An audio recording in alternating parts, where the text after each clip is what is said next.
Keleman kurang teh Allah teh boga sifat alatif, ari alatif teh maha lembut, cek urang nyebutkeun Allah cing lembut atuh hate teh dihina tarang ngalawan, diledek tarang ngalawan, hati-hati nalika ibu ngahina batur si itu tarang ngalawan, maka Allah nu bakal manglawankeun, maka jelema hukumna tong nyiwit mun diciwit, tong ngahina mun dihina, tong nuding mun dituding, tong nyanyeuri lamun mung dinyanyeuri.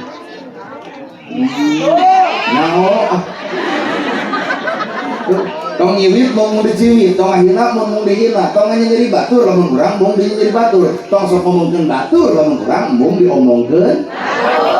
Tapi hati-hati nalika urang ngahina batur tapi batur teu ngalawan, nu paling era urang ngahina batur tapi batur nyieun kahadean ka urang di dinya raga darajat ngaran manusia dunya hina akhirat ge terhina.